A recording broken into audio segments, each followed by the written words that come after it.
Afternoon, everybody. Matt back for episode nine of the Mad Hatters series with Luton Town, and we are in our first season in the Premier League. Uh, I mean, I've seen a few people say FM is too easy this year, but I've never really experienced it. I'm not saying it's been easy. It's been quite a hard save, but I don't know whether it's just because we stuck to a particular plan, whether it's because we're using a particular tactic, whatever it is. But you'll see we are third in the league. You can see the goal difference is shocking. It's only 3 plus 3 compared to Arsenal and Liverpool, who are 14 and 10 respectively. And then closest next to us, we're ahead of City and United. We're on 12 points. We're only on the 27th of August. When I last left off, it was pretty much like the start of the season. But it's gone so well. You'll see on the thumbnail, we've got Shea Ojo and Sylvia Ganvula. The pair of them have just just blown me away. I mean, it's been what, £4 million outlay between the two of them. It was literally all on Ganvula. But yeah, man, you'll just see. I mean, the preseason was fine. We played the game against Arsenal and we lost, which you'd expect. And then when the league started, we just blew Fulham away. Can I see the match report from that? Eddie Nketiah, of course, it was Eddie Nketiah. It had to be him. He got 2 goals in that game. We won 2-1. We probably could have scored more, but it was the players were sort of just adapting, and obviously we signed a few of them sort of not late on, but like late enough on that they'd have to sort of integrate properly into the team. Yeah, you can see. Look at the stats in the top left there. We absolutely hammered them. Again, Gamvula, an absolute handful. Nketiah, Ojo, Koulibaly. Koulibaly's been a great signing. I'm very, very happy with him. You'll see there, Arthur Zagra played at left back. He is another new signing. We actually got him on a free transfer. But yeah, if you look at the games, apart from the City game, I mean, like, look at this. Nketiah on a 6, Shea Ojo on a 5.9. I mean, it was only 2-0. That's the only good thing I can say about that. But it's Man City, what you expect. We weren't going to do much against them. Scraped through against Cambridge, but then this is where Sylvia Gamvula just sort of picked up form. He's just an absolute handful. He's exactly what we wanted, but we're playing more of a counter-attacking system. He's a big lad. He's going to give defenders nightmares. He's quick, and he just smashes the ball, basically. That's all you want. You can see he scored 1 against West Ham. He scored 2 against Wolves. Every game he's playing, he's picking up like man of the match performances. This game he came on as a substitute halfway. He had just come back from an injury which he sustained against Wolves, and he was sort of indifferent in those matches. The Wolves game was really frustrating. They scored off 3 set pieces, and it was really, really annoying. 2 free kicks, and then one was a corner routine which they played short, and we just switched off completely. So I think that's something I need to look at in the training, in defending set pieces, because we're obviously not that switched onto it. But you'll see Mamadou Koulibaly, 2 games in a row, scored 2 late goals to either rescue us a point or to win us a game. He's just been a sensational signing, so much so that Alan Campbell doesn't really get the game time. Campbell is obviously the ball-winning midfielder, and we play Pelly Ruddock as a box-to-box or a central midfield on attack.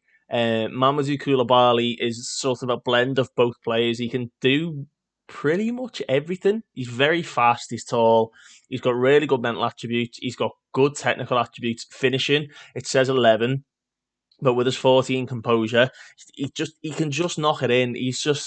I'm so happy with this signing. Again, a really, really low, cheap outlay. It's definitely 4.2 million. It's definitely something I would recommend, especially if you're a team that's just come up. Look for active relegation release clauses, because you will find some decent players knocking about there. It's it's definitely something to look out for. You'll see here then. Next match is against Man City in the Carabao Cup. I am going to play a rotated side for that. We're not going to win. It's as simple as that. It's a cup competition that I don't put much credence into, especially in this season. I'd rather do better in the league this season and then think about cup competitions later on. Um, you see Gary Brown, he's the young knob we signed from Coventry. He's gone out on loan to Reading. Again, we put the ball in his court. It was either you go to Reading or I think it was Sunderland, I think, who were in League One or Reading in the Championship. He's gone to the Championship and he's come off 3 games off the bench. He's playing okay. He's not starting an awful lot, but you can see his attributes are slowly but surely creeping up, and that's because their facilities are so good. And that was the whole point. Let's let him go out on loan. Ryan Brown, who is one of the regens we got last season, sorry, not last season, in the first season, the young right back, who I think could definitely be one of our starting players at some point in the future. But again, we just need to let him get the game time. He is only 17, so hopefully by the time he reaches maybe 2021, he's going to be in and around the first team. And yeah, I mean, this isn't going to be a long video at all today. It's just sort of I'd rather do more regular updates now, but in the Premier League. Particularly, you can see how well we started with Gambula and Ojo. We'll delve into the stats in a second, sort of like the dribbling stats and whatnot, and see how they're getting on. But transfer wise, we have made a couple of moves. Andy Carroll's retired essentially, so we've had to let Andy go, but we brought him back in as a scout, and he is solely looking for target men. He's got terrible attributes to be a scout, but we just let him go looking for target men. And then we've got another scout who is scouring South America for young players who will get a work permit, and he's found a few so far. We've got Laurinho, who is a 6'4" centre half, light-hearted, either-footed, good ball playing defender. At 17, he's not going to come in until next season, at the end of this season. So he's basically got a full year to play for Gremio and see how he gets on there.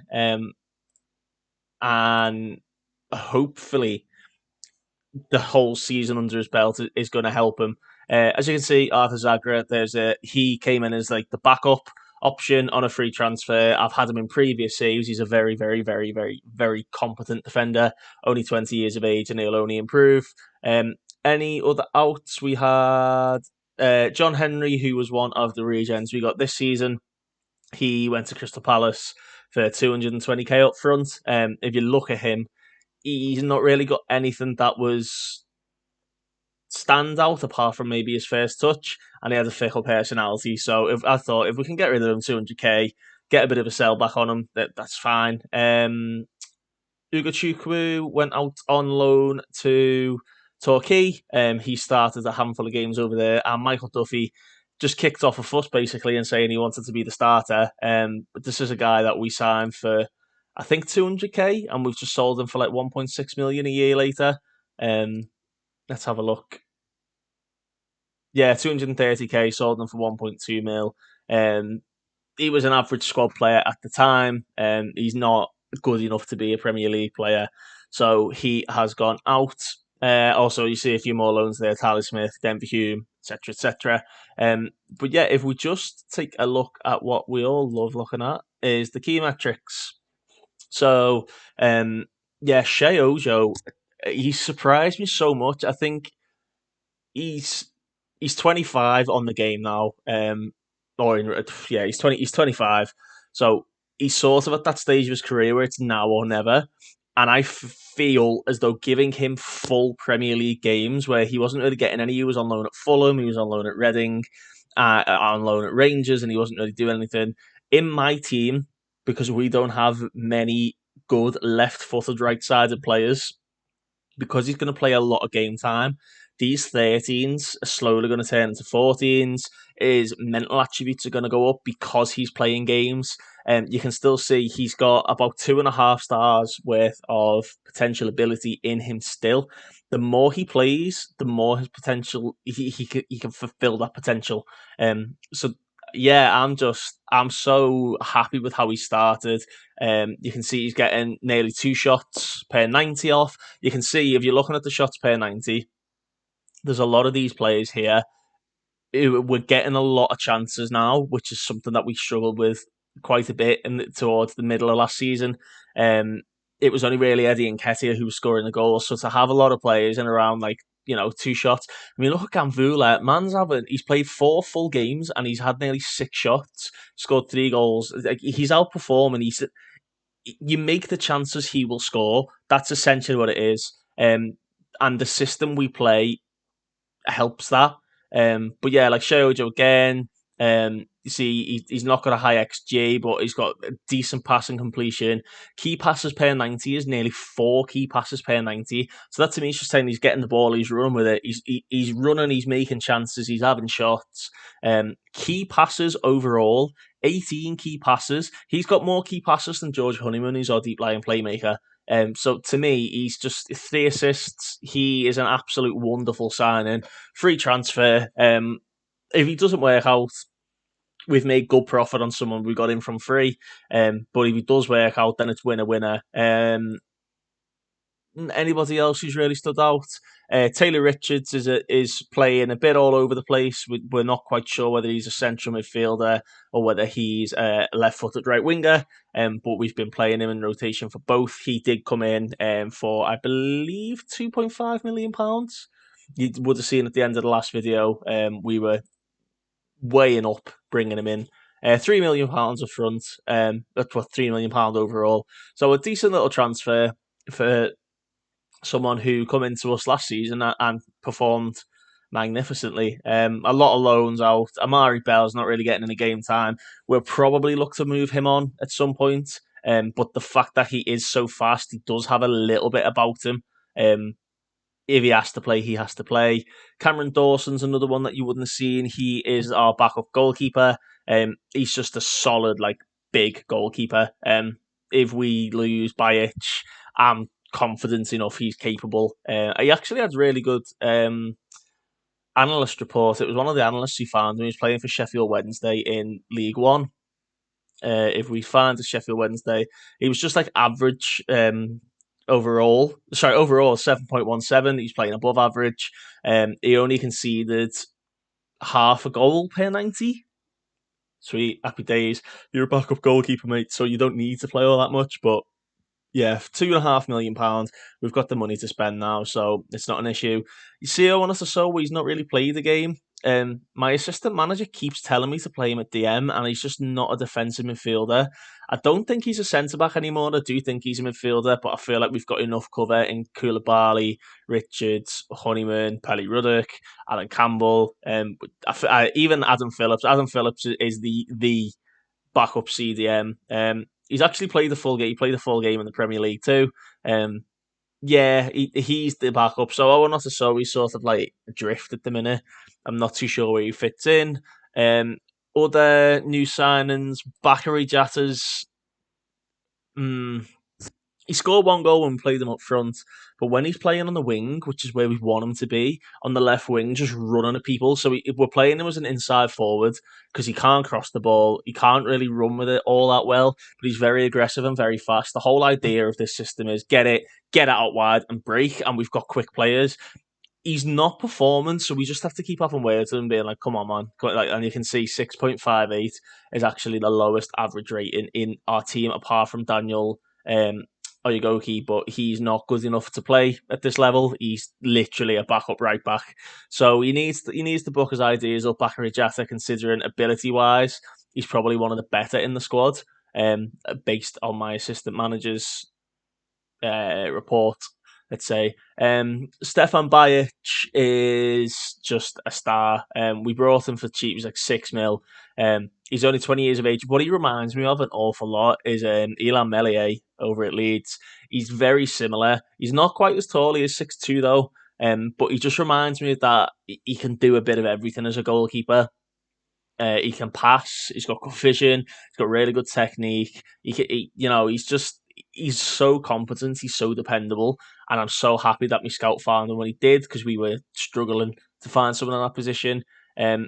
Philip Lienhart sort of cemented the starting position because at the moment he's probably a little bit better than Mazid Agungbo. But Mazid is still playing a lot. You can see he's coming off the bench. He started one game, 4 substitute appearances. Defensively, 2 interceptions per 90, which is a lot higher than Lionheart. Headers won 4.78, and his tackle percentage is not as good.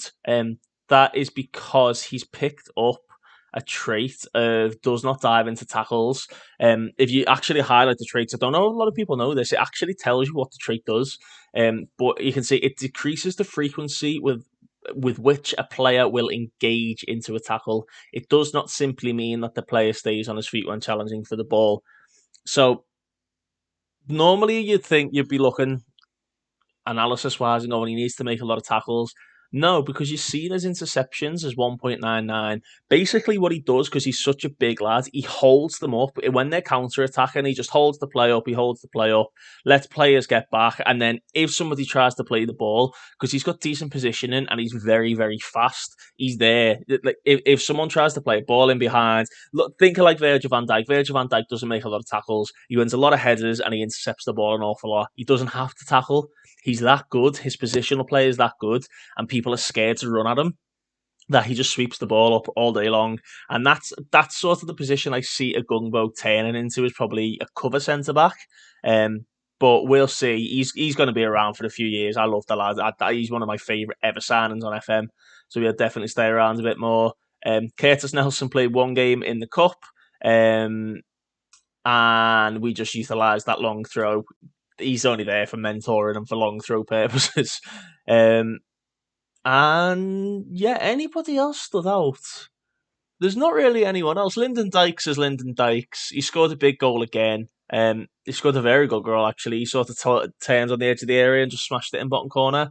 Duncan Ferguson-esque. He's never going to be the starter. He's happy being an impact sub.